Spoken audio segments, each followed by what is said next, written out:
నా వంగపాడు గ్రామ ప్రజలకు, సోదరి సోదరులకు, అలాగే నా సీనియర్ నాయకులకు, ఈరోజు అందలం ఎక్కించిన కార్యకర్తలకు శిరస్సు వంచి నమస్కారం చేస్తున్నా. ఈనాటి అధ్యక్షత వహిస్తున్న ప్యాక్స్ చైర్మన్ రాజేష్ గౌడ్ గారికి, అలాగే టెస్కాప్ చైర్మన్ రవీందర్రావు గారికి, వేదిక మీద ఉన్న ఇంకా కార్పొరేటర్ రవి నాయక్ గారికి, డిసిసిబి డైరెక్టర్ జగన్మోహన్ రావు గారికి, ఏవో అనురాధ గారికి, ప్యాక్స్ డైరెక్టర్లు మార్క్ఫెడ్ డిఈ గారికి, అగ్రికల్చర్ ఏడి గారికి, మాజీ పిఎస్సి చైర్మన్ అల్లిరెడ్డి గారికి, కిసాన్ సెల్ హన్మకొండ జిల్లా అధ్యక్షులు వెంకటరెడ్డి గారికి, అలాగే సీనియర్ నాయకులు కాంగ్రెస్ నాయకులైన మహేందర్ రెడ్డి అధ్యక్షుల గారికి, డివిజన్ రఘు గారికి, గ్రామ అధ్యక్షులు రవీందర్ గారికి, మాజీ కార్పొరేటర్ సోదరి కల్పన గారికి, బ్లాక్ అధ్యక్షులు తిరుపతి, గ్రామ నాయకులు మధు కుమార్, వివిధ హోదాల నాయకులందరికీ, మరి ముఖ్యంగా రైతు సోదరులకు అందరికీ నా యొక్క హృదయపూర్వక నమస్కారాలు. చాలా సంతోషం. ఈరోజు నా చేతుల మీద ఇన్ని రోజులు నిరీక్షించిన ఈ యొక్క బిల్డింగ్ ఓపెన్ చేసుకోవడానికి నన్ను ఆహ్వానించడానికి సోదరుడు వచ్చినప్పుడు, అలాగే దానికంటే ముఖ్యంగా రైతుల కోసం సుమారు 4 సార్లు నా వద్దకు హైదరాబాద్కు వచ్చాడు. ఇంటికి వచ్చి అన్న, రైతులకు రుణమాఫీ కాలేదు ఇంకా కొంతమంది రైతులకు అని ఆయన పడే వేదన తపన నేను గమనించినాను. ఎందుకంటే మాటల ప్రభుత్వం కాదు ఇది, చేతల ప్రభుత్వం అని నిరూపించే దిశగా గౌరవ ముఖ్యమంత్రి రేవంత్ రెడ్డి గారు మరియు రాహుల్ గాంధీ ఆనాడు ఆర్ట్స్ కాలేజ్ గ్రౌండ్ మన హన్మకొండలో ఇచ్చిన మాటను తూచా తప్పకుండా రైతు రుణమాఫీ ఒకేసారి చేస్తామని వాగ్దానం చేసిన సందర్భంగా రైతులకు రుణమాఫీ చేయడం చాలా హర్షించనీయదగింది. అలాగే ఇక్కడ మన వంగపాడుకు సుమారుగా 1 లక్ష మొత్తం రైతులు సంఖ్య 640 మంది నాకు ఇవ్వడం 14 ఉంది. సో ఇందులో 294 మందికి 1,44,44,44 రుణమాఫీ అయింది. ఇంకా సుమారుగా 70 నుండి 80 మందికి ఆధార్ కార్డులో ఉన్నదా లేక బ్యాంకులో ఉన్న తీసుకున్న లింకు సరిగా లేనందున ఇంకా రాలేదు. తప్పనిసరిగా ఇంకా 200 పైసలకు మందికి 2 లక్షలు ఇంకా రావాల్సింది. మీరు ఎవరు కూడా, రైతు సోదరులు ఎవరు కూడా దిగులు పడకండి. ఆ బాధ్యత నేను తీసుకున్నా. తప్పనిసరిగా దగ్గరుండి సోదరుని తీసుకొని గౌరవ మనం రైతు మినిస్టర్ మన తుమ్మల నాగేశ్వరరావు దగ్గరికి కూడా వెళ్ళడం జరిగింది. ఇద్దరం కలిసి వారికి వివరించినాం. ఇక్కడ జరిగిన కొన్ని బ్యాంకులు జరిగిన లోపాల వల్ల ఆ యొక్క ఐఎఫ్సి కూడా లేకుంటే రైతుల విషయంలో కొన్ని తప్పిదాలు జరుగుట్లో మన సోదరులకు రైతు సోదరులకు సరైన సమయంలో రాలేదు. ఎవరు కూడా దిగులు చెందద్దు. ఈ యొక్క 10-15 రోజులలో ఈ మంత్ లాస్ట్ కల్లా నేను దగ్గరుండి పోయి శాంక్షన్ తీసుకొచ్చే బాధ్యత నేను తీసుకుంటున్నా. ఈ సభాముఖంగా అందరికి కూడా భరోసా ఇస్తున్నా. తప్పనిసరిగా వీలైతే సీఎం గారి దగ్గర పోయి కూర్చొని అతి త్వరలో మిగతా రైతులకు కూడా వచ్చే విధంగా నేను ముందుకు వెళ్తానని ఈ సభాముఖంగా మీ అందరికీ తెలియజేస్తున్నాను. అలాగే అవాకులు చివాకులు పలుకుతున్నారు ఎన్నో విధంగా. ఇంత చేసినా కూడా, ఇంత ట్రాన్స్పరెంట్గా అంటే పారదర్శకంగా చేసినా కూడా ప్రభుత్వాన్ని ఎల్లవేళలా నిందలేయడం, కాంగ్రెస్ ప్రభుత్వం వచ్చినాక రైతు కష్టాలు వచ్చినాయనడం, కరెంటు కష్టాలు వచ్చాయనడం, నీళ్ళ కష్టాలు వచ్చాయని ఈ విధంగా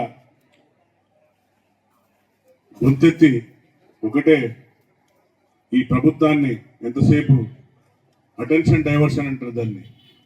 అంటే ప్రజల నుండి ఒక తప్పుడు సంకేతానికి ప్రజలకు పంపే దిశగా ఈ బీఆర్ఎస్ ప్రభుత్వం గొంతెత్తి చిచ్చుకున్నా కూడా ఎవరు కూడా నమ్మే పరిస్థితిలో లేరు. అలాగే దసరా కానుకంగా, దసరా బోనస్గా కూడా రైతులకు రైతు భరోసా, అలాగే సన్నవడ్లు పండించే రైతన్నకు 500 రూపాయలు బోనస్గా ప్రకటించడం జరిగింది. సో ఇంత చేసినా కూడా, ఈ చేసిన కార్యక్రమాలు కూడా నా కార్యకర్తలు కానీ నా సీనియర్ నాయకులు కానీ సరైన పద్ధతిలో గ్రామాలలో చెప్పుకోలేకపోతున్నాం నేను మా కార్యకర్తలు. కాబట్టి దయచేసి ఈ తప్పుడు ఎవరైతే సమాచారం ప్రజలకు అందిస్తున్నారో వారిపైన ప్రత్యేక దృష్టి పెట్టవలసి ఉంటుంది. మన ప్రభుత్వమే రైతు పక్షపాతి, రైతును కాపాడుకునే రైతు వెన్నెముక లాంటాడు మనకు. కాబట్టి రైతును ఎప్పుడు ఎల్లవేళలా కాపాడుకునే దిశగా ఈ ప్రభుత్వం ముందుకెళ్తుంది. అలాగే మన మధ్యలో చైర్మన్ గారు, టెస్కాప్ చైర్మన్ గారు ఉన్నారు కాబట్టి సొసైటీ రిక్వెస్ట్ చేసిండ్రో వారిని కూడా నా తరఫున, మీ అందరి తరఫున రవీందర్ రావు గారిని కూడా మా రైతులను మీ బ్యాంకులో మెర్జ్ చేసుకోవాలని నేను ఈ సభాముఖంగా వేడుకోవడం జరుగుతుంది. ఎందుకంటే రైతును కాపాడుకుంటేనే మన మనుగడ ముందుకు సాగుతుంది. కాబట్టి తప్పనిసరిగా మీరందరూ కూడా ఈ బ్యాంకు ఏదైతే పేపర్స్ కావాలనో అడిగిన పేపర్లన్నీ కూడా చైర్మన్ గారు తర్వాత అధికార సిబ్బంది అంతా కూడా దాన్ని తయారు చేసి వెంటనే చైర్మన్ గారికి సమర్పిస్తే తప్పనిసరిగా 1,30,00,000 కూడా రవీందర్ రావు గారును మన గౌడ్ గారు కూర్చొని వాటిని త్వరలోనే రిలీజ్ అయ్యే విధంగా ముందుకు తీసుకెళ్తారు. కాబట్టి ఎన్ఓసి కూడా బ్యాంక్ నుండి అందరు తీసుకోవాలి. ఈ యొక్క ఐఓబి మీకు తీసుకోవాలి. ఐఓబి బ్యాంక్ నుండి మీరు ఏదైతే ఉన్నాయో అందులో త్వరలో అవన్నీ పేపర్స్ అన్ని వారికి ఫార్మేట్లో ఇస్తే తప్పనిసరిగా అది కూడా మన రవీందర్ రావు గారు తక్షణమే ఇస్తానని మన వేదికగా కూడా మాట ఇచ్చారు. సో ఇన్ని చేసినా కూడా ఇంకా మన పైన బురద జల్లేదానికి చాలా కుయుక్తులు చేస్తున్నారు. కాబట్టి ప్రజలు గమనించాలి, ఈ యొక్క ప్రభుత్వం మీ పక్షాన్నే ఉంది. ప్రజాపాలన గడి పాలన కాదు. మన ముఖ్యమంత్రి గారు 24/7 ఫామ్ హౌస్లో లేడు, మీకు అందుబాటులో ఎప్పుడు సెక్రటరియట్లో ఉండి ఎవరు వచ్చినా కూడా వారితోని మార్నింగ్ నుండి ఈవినింగ్ వరకు, ఈవినింగ్ అయితే ప్రత్యేకంగా ఎమ్మెల్యేలు ఏమన్నా సమస్యలతో వెళ్తే 4 నుండి 6 వరకు ఎమ్మెల్యేలకు కూడా కార్యకర్తల విషయంలో కానివ్వండి లేక ఇలాంటి సమస్యలు కానీ తీసుకెళ్తే తక్షణమే వాటిపైన స్పందించి తగిన అధికారులకు సూచనలు ఇస్తున్నారు. ఇంత చక్కగా పాలన పోతున్నా కూడా ఈ పాలన పైన అవాకులు చివాకులు ఫామ్ హౌస్లో పండుకొని డైరెక్షన్లు ఇవ్వడం, ట్విట్టర్ తిల్లు అని అంటారు, ఆ ట్విట్టర్లో పోస్ట్ చేయడం అంతే తప్ప ఒకరోజు కూడా ఫామ్ హౌస్ విడిచిపెట్టి ప్రజలకు వద్దకు వచ్చి పాపాన పోని మాజీ ముఖ్యమంత్రి కూడా వీరిని ఎలా భరిస్తున్నారు.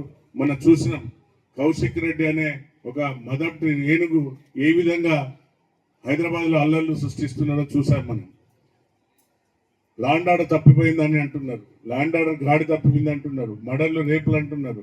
సమాజంలో మనకున్న సమాజంలో ప్రతి సమాజం ఏదైతే చైతన్యవంతమైన సమాజంలో ఇలాంటి జరగడం వేటినైనా కూడా పోలీస్ అధికారులు ఛేదించకుంటే వారిని మనం తప్పుపడతాం. కానీ ఏది జరిగినా కూడా తక్షణమే పోలీసులకు ఫ్రీ హ్యాండ్ ఇచ్చింది గవర్నమెంట్.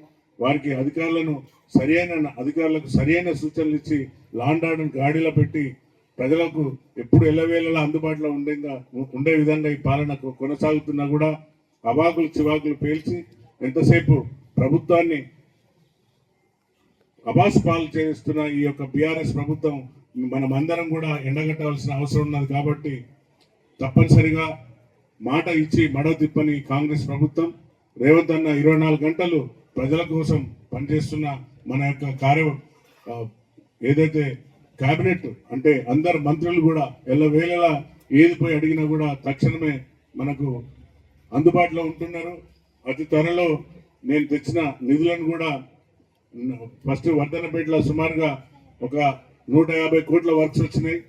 అది అలాగే హసన్పర్తికి కూడా మన ఈ మండలానికి కూడా కొన్ని వర్క్స్ తీసుకొచ్చిన వాటిని కూడా త్వరలోనే చేసుకోవడానికి మంత్రులను ఇన్వైట్ చేస్తున్నా.